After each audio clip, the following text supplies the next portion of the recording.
Juan Garrido, 1480 to 1550. He was born in 1480 in Africa, in the Congo. He was the first African to explore the New World.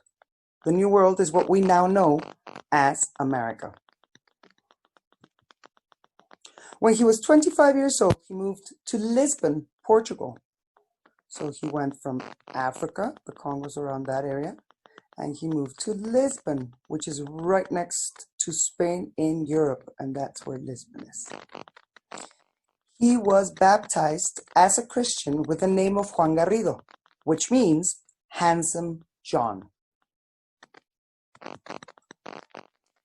Later, he traveled to Spain. So he traveled from Portugal to Spain, where he joined a group of explorers who were to travel to La Española. So they were to travel to La Española. La Española is what we now know as Dominican Republic. He became the first African to set foot in the New World.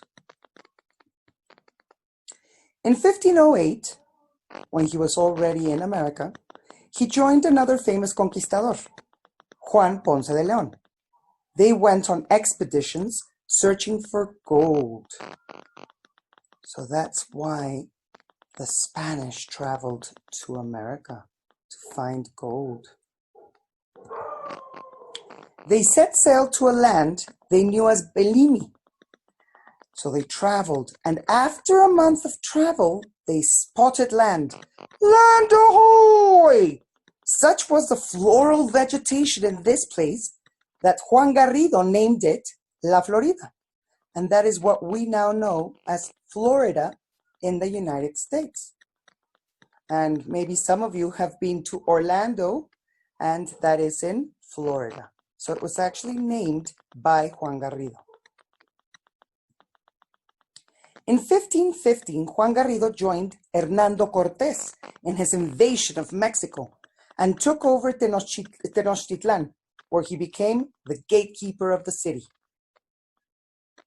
And there is Juan Garrido, and that is Hernando Cortés, who's gone to see Moctezuma in Tenochtitlan.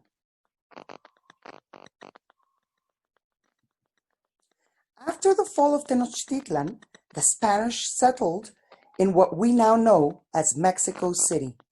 And if you remember, Miss Carla has mentioned that Mexico City was built on a lake. So you can see there's lots of water around the land, and then there's pyramids and little houses.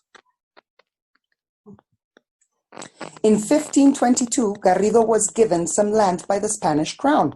That means the king and queen of Spain. And he was the first person in the whole of America to harvest wheat in the new land. And wheat is what we use to make bread with. So bread started to be made in America, in Mexico in particular. And he married and had 3 children.